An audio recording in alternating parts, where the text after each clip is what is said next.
Guys, yun yung first option ko na, na pipiliin kong bahay na pa-surprise sa aking secret, saka ko na lang sasabihin ko anong pangalan. Pero plano ko talagang paggawa ng simple, kubo-kubo ang aking tatay. And ayoko naman sabihing mansion kasi hindi pa natin alam ang mangyayari guys, So, grabe. Tumitingin po ako ngayon. Ayoko yung bonggang-bongga. Gusto ko lang kasi napakasimple kong tao. Contented po talaga ako. Importante sa akin may sariling bahay. Ayan. Saka na magpabongga pag malaki ng kinikita. Actually, ayan, nanonood po ako.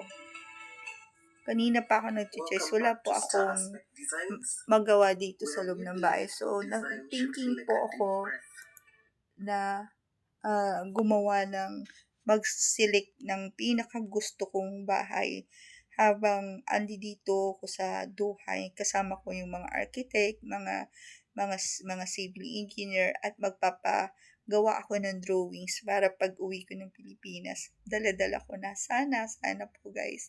So, pipili pa tayo. Yung iba may nagsasabi kasi sa akin, mas maganda talaga may second floor. Yung iba naman kung sa farm lang, kailangan slab lang. Kasi ang purpose ko naman, gusto ko sa slab is mayroong sa pataas, no? May hagdanan sa gilid na pataas. Kasi doon kasi pag nagbibilad ng mga palay, ganyan, pwede mo magbiladan ng palay yung pinaka-rooftop niya. Kaya gusto ko slab ang Pwede din namang second story, tapos may hagdanan sa gilid, papuntang slab na yung pinakataas ng second floor. Ayun, para nakadugtong na. Pero medyo, since na wala pa naman yung mga anak ko sa Pilipinas, mag-isa lang ako at ang yaya, tsaka yung dalawang anak ko, ayan, tsaka ang aking tatay is papasyal-pasyal lang ang mga bata dun. Masyadong malaki kung magpapa-second story kaagad ako.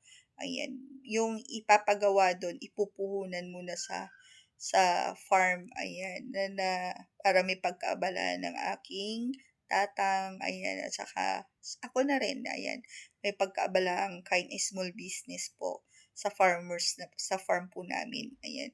So, titignan ko po kung saan ako makakatipid, kung paano, kasi sa farm po kasi sa side ng aking tatay is malayo po sa along the way. Kung magwo-walk ka, nasa 200 meters, ayan. Ay, hindi lang yata. Basta napakalayo, mga kulang-kulang 1 hour, pero bundok yung bukid pa yung dadaanan mo. 30 minutes to 1 hour, depende po yun. Pero kung may car naman na may motor, ganyan, napakadali naman. Ayun ang itsura ng farm namin, as in bukid po talaga, bundok po. Sa kabila kasi bundok. So, yung papagawa ko ng bahay, parang pinaka-compound po namin yun. So, yung bahay po kasi na tinitira ng aking tatay is 48 years old. Kung ano yung edad ko, yun ganun din po yung bahay na po na yun. As in, siguro mga 45 years old yun. Kasi talagang tandang-tanda ko pa nung ginagawa yung bahay na yun. Pagpalagay na natin 40 years, ayan. Kasi super kulit ko pa noon nung talagang binubungkal pa yon. Talagang napakaganda ang pundasyon nun. So, parang bahay kubo siya na plywood lang yung dingding niya. Nung nakita ko po, kailangan ng i-renovate. Sabi ko, wag na i-renovate, magpagawa na lang ng bahay. At yun din ang sinabi sa akin ng aking nanay nung nabubuhay pa siya. Mas maganda lang na magpagawa na ako ng sarili kong bahay kaysa i-renovate ko pa yun. Pero sa ako naman, ako yung tipong napaka-emotional, sentimental value. Nakita ko yung hirap ng aking nanay at aking tatay. Gusto ko rin kahit papaano pagandahin yun. Ayun. So, let's see. Titignan po natin kung ano ang magagawa po natin pag-uwi. Sana maging okay na lahat ng sitwasyon din dito sa Dua para makabawi man lang kahit maka 2 years man lang bago umuwi at mapagawa natin. So, syempre, preparation po tayo. Ayan, gaya ng sabi ko nga po sa inyo is budgeting po tayo sa pagba-budget, hindi sa kuripot porket Ilocano is kuripot 'no. Ang mga Ilocano kasi is mahilig mag-budget 'yan, mahilig matipid talaga 'yan sa lahat ng bagay kasi iniisip lagi yung bukas, ganyan. So, ako naman 'pag may pera hindi naman po ako madamot or mawaldas ako, yes, kasi ano ko, maawain, matulungin ako sa kapwa ko na 'pag mayroon i-spread out ko yung pera ko. Yun ang naging sakit ko dati. But for now, since COVID up to now is ayan na, sobrang hirap na. 'Pag naalala ko talaga as in very worst, ayan na, talagang alam mo yung na-hold lahat ang goal natin, ayan. Kaya sabi ko sa tatay ko kahit na 100 square meter to 150 square meter, sabi niya, "Anak, 10 hectares yung bahay, yung compound po namin is 2 hectares lang." So, sabi ko, kahit na bahay bakasyonal lang ng mga apo mo, tay. So, yun ang purpose ko po talaga na pagpagawa ng bahay dun para magbakasyon. 'Pag nagbakasyon kami ng mga kapatid ko, hindi kami sa sasakyan or tent natutulog kasi dati na-experience po namin 'yun. So, as in kulang kami sa bahay, punong-puno yung bahay ng uncle ko, punong-puno rin na yung bahay ng tatang ko. So, super ano po, dun ko na-realize na since naman na naka-graduate naman yung mga anak ko, lumaki na, ang next naman na plano ko is yung kung ano pa yung ikakaligaya ng aking mga magulang, ayan. Kasi dati talagang ang mami ko po kasi is may sarili ng nabigyan ko na rin ng sariling, nakapag-contribute din kahit papaano na bahay, nai-travel ko na rin since na si tatang ayaw niyang mag-travel. So, ang gusto lang niyang mangyari umuwi ako, maging maayos ang aking buhay. So, yun lang naman at gusto ko sana makauwi kami this year or next year na ma-surprise na mapagawa po ang kanyang bahay kahit yung kwarto lang muna niya bago ako magpagawa ng sariling bahay po. Pero yung bahay ko is bahay na rin po niya yun. Ayun, hindi mawawalan na mayroon at mayroon po siyang kwarto doon at talagang kanya yun kasi ako naman business travel talaga din ako. Ayan. Kung sino ang pwedeng tumira doon, welcome naman na magamit yung bahay basta't iingatan lang lahat. Ganun lang naman tayo, ingatan yung pinaghirapan.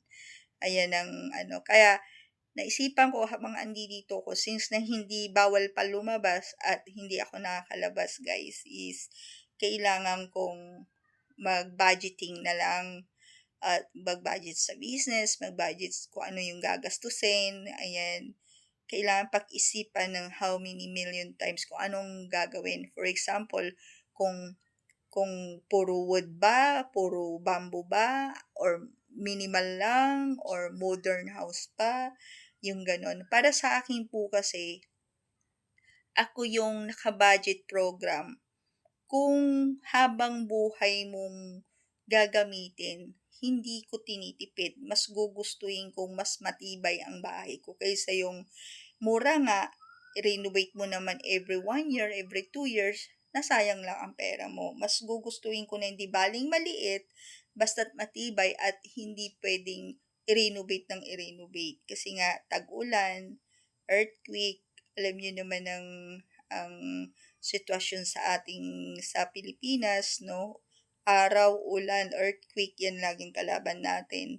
I'm lucky na sa farm ako, very fresh air po talaga. Yun ang nagustuhan ko dun sa bukid po namin, sa lugar po namin. Ayun, guys, talagang napaka-fresh air, ang lamig-lamig pa. Nag-fog pa minsan doon.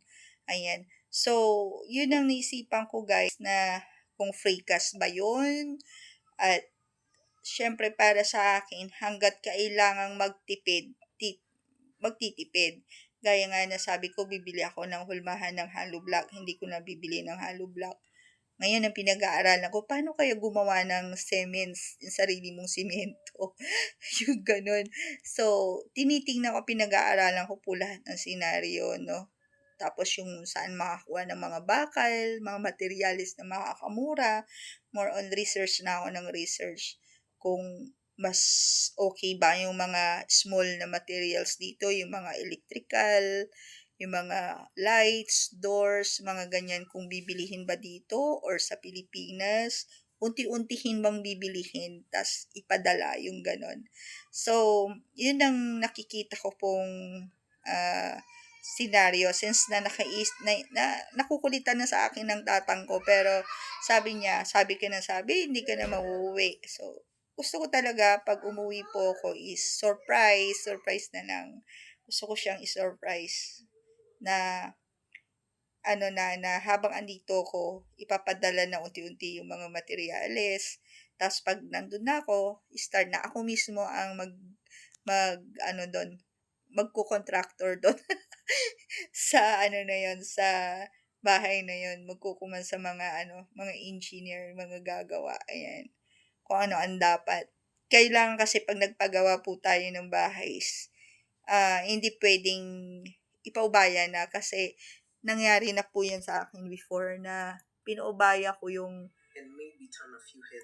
ano guys, yung ano ba tawag dito, yung pagkuha ng bahay, which is hulugan 'yon. Sabi ko, "Bakit gano'n ang gastos?" Yung sa ano pa mismo, sa may, Laguna pa, very small house lang, row house. Nagtataka lang ako, padala ng padala ta's walang nagagawa. So, mas maganda na I'm realized many times na po sa akin nangyari 'yun, na at ang dami na rin nag-advice sa akin at mga napapanood ko na mas okay po na talagang 'pag nagpagawa ka ng bahay, andun ka at ititignan mo para hindi nasasayang yung perang pinaghihirapan mo. Worth it ko na yun sa mga OFW na padala ng padala tapos hindi ko naman po nila lahat. Ito reality talk lang tayo. Mag-comments lang kayo kung tama ako o mali. Talagang yung ibang contractor, syempre kailangan din nila ng pera. Syempre, minamahalan nila, ganyan, tinataasan nila yung mga materyales. Mas maganda yung ikaw mismo ang bumili, ikaw mismo magpa-deliver, ikaw mismo nakakakita sa ginagawa nila para tipid yung materyales. Kasi, syempre, yung ibang hindi nakakaintindi ng drawing, hindi nakakaintindi ng technique kung paano mo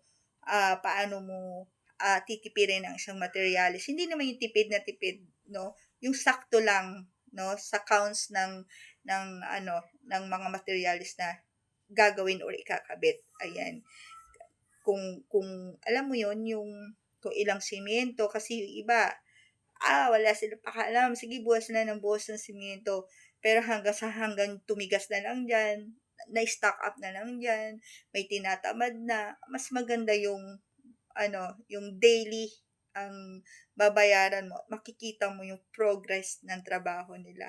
Ayan guys. So, ayan, magiging engineer-engineeran tayo pagdating ng Pilipinas soon. Kaya ito guys, nag-upload po ako ng pagpipilian, may napili na po ako na isa, paulit-ulit ko po siyang pinapanood, pero yung pinaka-indoor po niya is medyo crowded. Gusto ko po kasi may peace of mind, yung maaliwalas, yung 'pag dumating mga pamangkin mo, friends ng mga kapatid mo, yung pag-reunion, napakalaki at yung high ceiling. Kasi ako yung tipong madali akong, hapo, hinihika ako, gano'n. So, yung kasi fresh air po dun, eh, yung masaya, ganyan, open, talagang at maaliwalas talagang gusto ko na bahay. Ayoko ng maraming kulay, ayoko ng rainbow, ayoko po ng gano'n. So, very simple lang, like wood in bamboo lang, gray or black lang, kalas, yun lang ang gustong-gusto ko na gawin. At saka glass, ayan, glass, wood, or bamboo. Ayan, yung bamboo gagawin ko siyang at the back, gusto ko may kubo-kubo and kasibo. Ayan, so, yun siguro ang magiging bamboo at lahat na wood na narana yung sahig. Ayoko ng tiles kasi may mga bata at no need tiles kasi nasa farm lang naman. Gusto ko talagang wood lang talaga siya. Yung mga malalaking ano. Ang ganda ng ano. So, mag-upload po ako guys ng 3 pagpipilian. Mag-comments po kayo kung ano ang magiging choice at may advice niyo po sa akin, guys. Ayan. So, maraming maraming salamat, guys. Hanggang dito na lamang po and salamat. Thank you for watching. Kung mawa-watch niyo po yung tatlong i-upload ko na pagpipilian ko at isang landscaping. Yung landscaping po na yon is andun na lahat ng pagpipilian kung anong klaseng design po para sa low cost po yung makakamura. Yan. Thank you for watching, guys. Please subscribe my YouTube channel and bell that button notification. It's me again, Heidi Galsote. Bye! God bless and I love you! Hi guys! Ayan, welcome po sa pangalawang episode ng ating video. Ito yung second choice ko po. This is the front view ng aking 250 square meter. And also, ayan, yan pinaka-front po niya. And,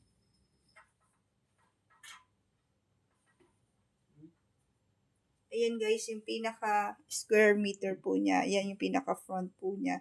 Yan guys. So, yung sa side niya, yan medyo malaki siya. 250 square meter. This is for whole family po. Ayan guys. So, i-check natin to. Maganda rin yung pagkagawa nito. White and gray. Yan lang po talagang pinakagusto kong kulay. And black. Yan, very nice. And ito po yung pinaka-back. Ayan. Kung medyo malaki-laki na rin lang at may budget kayo, mas maganda na po yung bungalow style kasi sa farm lang naman, no need na yung second story. Mas gugustuhin ko po yung bungalow style. So, this is the side, no? At doon sa, actually, this is 3 bedroom. Mamaya, ipapakita ko po sa inyo yung 3 indoor. Ayan, guys. So, hanggang 3 bedroom lang ako kasi ako lang naman mag-isa and my kids, dadalaw-dalaw naman. Pero gusto ko talaga itong malakihan kasi malaki ang family po namin. Ayan guys. So, maglalagay din ako sa paligid niya ng mga pang visitors house, outhouse siya. So, this is the back. Ayan. May gate din doon sa gilid na yung brown na yan. This is the back. Yan yung exit para sa pwede yung extensionan ng dirty kitchen or yung pang-washing. Ayan. Diyan lang sa back na yan. Ayan guys. Ito yung pinakagilid guys. And ayan. Yan yung pinakagilid niya. So, iniisip ko kung paano idadagdag ang swimming pool. Pero pwede naman tayong mag-extend doon sa pinaka-labas para magamit ng lahat. Yan. Kasi medyo malaki yung 2 hectares yung bahay na yan. So, itong bahay na to ay lupa na yun. So, itong bahay na to, wala pa sa 1/4 nung 250 square meter. Actually, gusto kong kunin is 500 square meter para may swimming pool tayo dun sa pinakagilid. This is 250 square meter with a 3 bedroom. Ayan po yung ano niya. At saka ang gusto ko po dito is yung garahe is naka-private. Ando doon siya sa loob. Ayan. Para malawak tong pinaka-free ground pag may occasion dito sa front door, birthdays, wedding, pwede dyan. Ang ayan, ito yung pinaka-floor plan niya, guys. So, ayan, dito ako pumili sa, ano na to, ang ganda talaga, guys. Ayan, may cabin na rin siya. Ito yung pinaka-gate. Ayan, yan yung pinaka-entrance ng gate, no? Para doon sa parking area. Doon sa parking area na yan. Ayan, area na yan, yung roof na yan, that one is parking area. And dito ito yung slab para sa receiving area ng mga visitors. And also, ang ganda ng pagkaano ng tiles ng roof. Ayan guys, yan yung pinaka-roof ng parking area at may sariling gate. And also, ayan guys, ang napakaganda nito as in minimal lang po siya talaga. Ayan. So, yung tiles po niya is gray. May pagka-black na pagka-gray. Parang ganon. So, ayan ang pinakaloob po niya. So, pagka-entrance po dyan dito sa pinaka, ayan ang parking area, and also dyan po sa ayan parking area, and may interdoor doon sa parking area going to the living room. Ayan ang living room. Ayan guys. So separate yung living room. And also the kitchen. Ayan, pwedeng 6 to 8 yun. Pwede yung haba ng 6 to 8. And also, napakaganda nito. Ito yung na-choice ko po talaga, as in, grabe. So, mayroon tayo doon na 2 bathroom para sa mga visitors, at pwede pa tayong mag-extension doon. And ayan yung may sink diyan, at may entrance din ng door po doon para pagpunta ng kitchen guys, at pampunta ng dining table. And I have the, ayan yung pinaka-hallway. Ayan, papunta dito sa opisina na to. Yung office, mini office na yan. Yan ang gustong gusto ko. May sarili ako mini office, studio room, ganyan. Very simple lang siya. Ayan. Kung pwede pang dagdagan doon sa pinakalikod, pwedeng magdagdag ng kubo-kubo doon, cabin, and also gym, mini gym. Ayan. Pwede, marami pang pwede dagdag. So, ito lang yung indoor.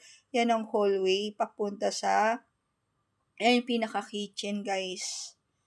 So, may cabinet kitchen dyan, papunta dito sa may mga rooms. Ayan. So, they have a 2 bedrooms, no? Ayan, 2 bedroom, 1 bedrooms there, and 2 bedrooms here, 2 second rooms. Ayan, at may sariling toilet.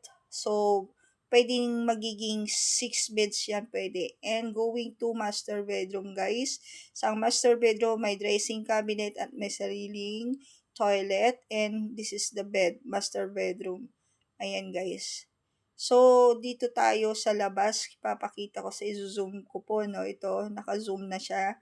Yan po yung waiting area pag mag-enter ka. So, diyan maraming magaganap dyan para pagdating is diyan muna tatambay, diyan muna mag-waiting ang mga visitors. Ayan, guys. So, dito naman sa gilid, ayan. So, pwede nyo patungan may cabinet, mga shoe rack, mga shoes, mga bags, mga ganyan jacket. Pag enter mo ng rope, left side. And then, mayroon din doon ng patungan ng mga cabinet doon, guys, na pwedeng pagpatungan ng mga sa mga visitors, like mga alcohol, mga kung ano-anong ipapatong diyan. Telephone, mga pang-display, ayan. So, ito guys is, ayan, mataas yan, high ceiling yan guys. Ayan, ayan ang gusto-gusto ko. Bungalow siya na high ceiling siya. Ayan, so, mayroon po tayong sala set, ayan. So, yan yung pinaka-living area po natin. At ang gusto ko dito, i-close ko yan. Hanggat maaari, i-close ko yung, separate ko, i-close yung living area na yan. Ayan, medyo malaki. Ayan, guys. So, ganyan lang, very, very simple lang siya. At yung pwedeng gamitin din na materyales, ito naman yung is pwede na rin gypsum board o double wall lang. Simple lang. At saka ang ganda ng wood, ang tiles. Ito yung hallway, and ito yung kitchen, no? Ito yung dining. 6 to 8 table lang pwedeng gawin din dyan, guys. So, papasok yan sa living area. Ayan. Kung nakikita nyo, guys. And pwedeng ano yan, sagad siya, pero kailangan high ceiling ang gusto ko talaga. Medyo matangkad yung roof, yung bubong. Ayan, guys. So, yan na 6 chairs, no? 6 to 8. So, andyan dyan, may bintana dyan, at may door din dyan sa, pagdating yan sa kitchen po yan, yung door na yan. Pwedeng dyan pumasok, pwede sa kabila pumasok, guys. Ayan, kung nakikita nyo.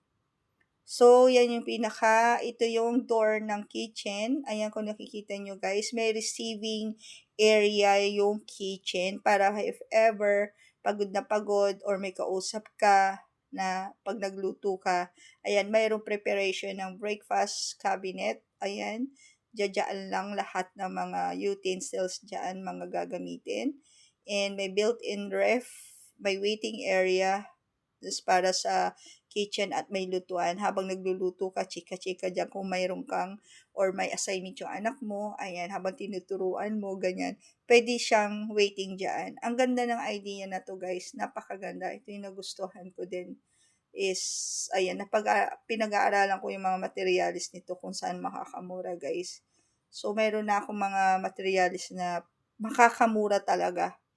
Ayan. So, ayan, yung pinaka-cabinet niya, kitchen cabinet, at yung naka-built-in na oven, and lahat yan more on cabinets guys. So, nakikita nyo, may space pa po dito. Ayan, yung space na yan.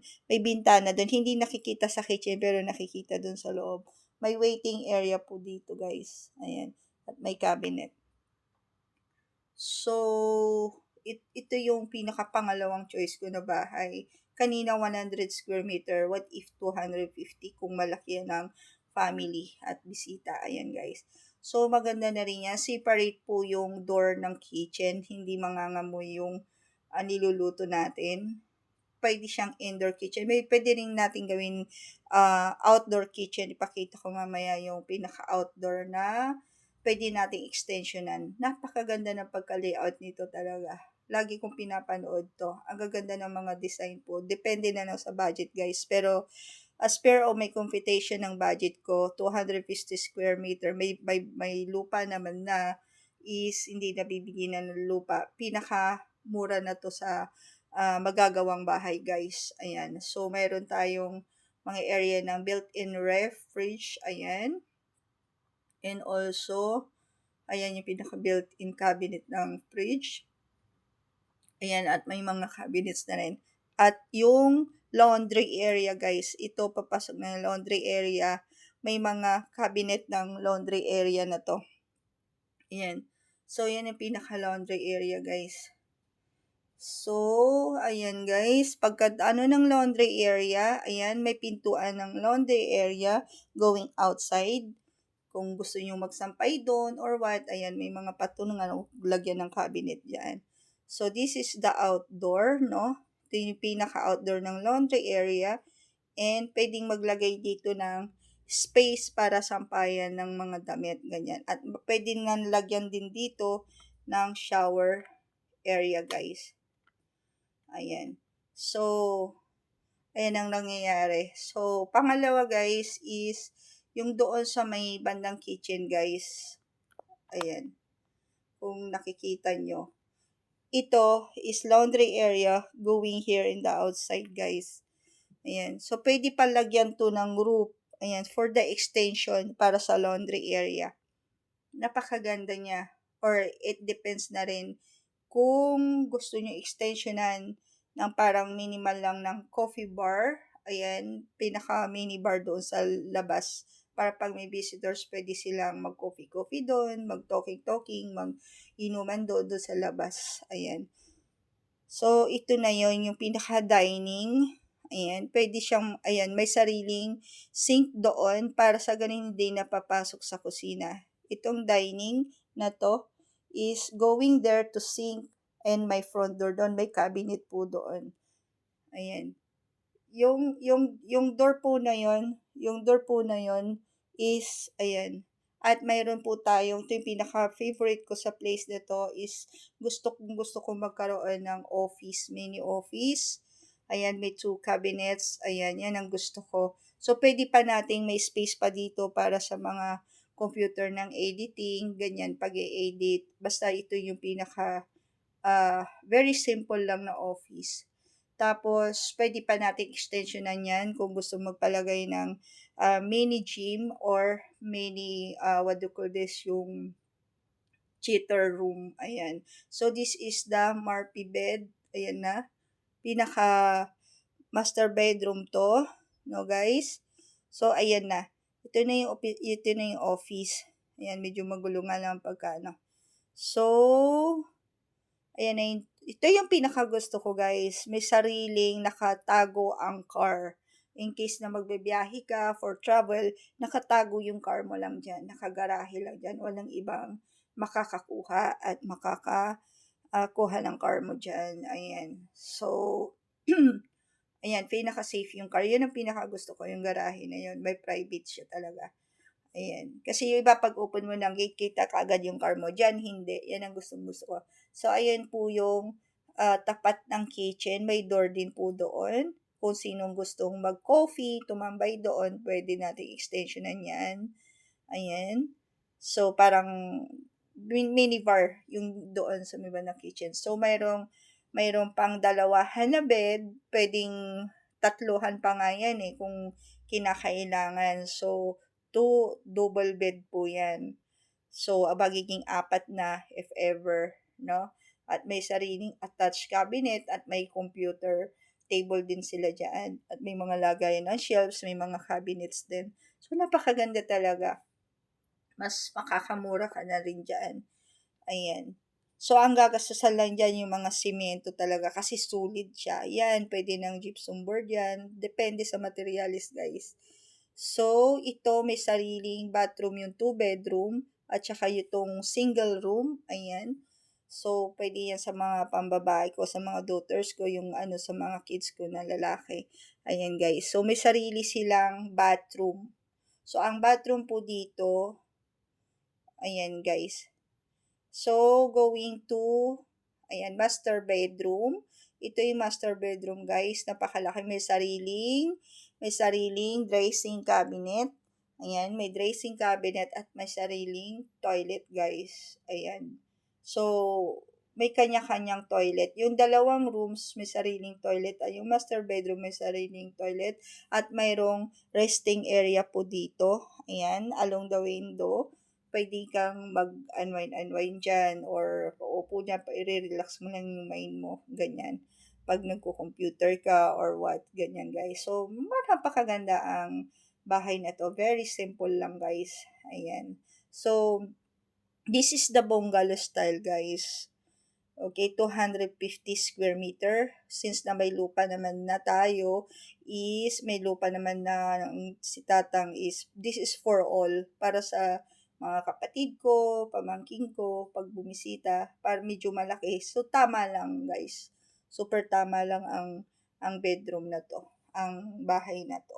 Pag may nagbakasyon, ayan. So, ganda ang pagka nito guys, pagkagawa. Ayan. So, ito yung pinaka-master bedroom guys. So, ayan, yung wall, attached na yung TV. Ayan, sakto dyan yung 65 inches ng TV ko. And, ayan guys, may side-by-side na cabinet din dyan. Ayan, pero gusto ko sana dyan glass. Pero okay lang yan, wood. Wood in, lang talaga ang gusto ko. Ayan. So, napakaganda ang style po niya. And, sulit po. Ang nagustuhan ko dito is sulit yung pagkakagawa niya. Yan lang naman is more on gypsum board yung mga yan. Makakamahal tayo dyan is yung doors at saka yung mirror. Yan, yung glass, yung mga furniture and yung mga shower na yan. Yan, dyan tayo magagastusan. So, yung roof lang naman is pwede na natin gamitan ng stainless and basta't yung mga materialis na pwedeng makakatipid. Ayan. Ang nagustuhan ko pa dito guys is itong may garahe at saka itong kitchen. Ayan. So, itong kitchen na to may upuan dyan na par liter L para waiting area dyan. No? So, ayan. So, pwede natin dagdagan dito sa gilid guys ng what do you call this? Yung gilid na yan ayan siya. Iikot po natin. So, yan yung pinakagilid. Pwede na dagdagan ng doon sa pinakagilid ng bahay ng maids room. Ayan, at security guards room. No? So, maglalagay lang ako ng isang maids at saka isang guards na pag nag-travel sila yung magbabantay ng aking bahay. Bantayan nila si tatay. Ayan. So, ang swimming pool, may lanay din tayo doon.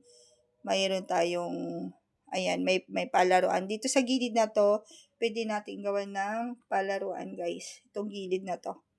Ayan, yung waiting area niya, may mga palaruan. So, papunta dun yung gate palabas kung gugustuhin nating lumabas doon, no? This is the gilid. This is the beside, no, at the rooms. So, ayan siya. So, yan guys, hanggang dito na lamang guys at abangan natin ang pangatlo guys. So, thank you for watching guys. Love you and God bless po. Please subscribe my YouTube channel, like and share guys. Thank you. Ayan guys, hanggang dito na lamang po natatapos ang aking mga videos. Ayan, thank you for watching guys. And please subscribe my YouTube channel. It's me again, Saidi Calzote. Like and share and comment down below and build the notification bell. And thank you so much. And God bless you all guys. Love you. Bye-bye.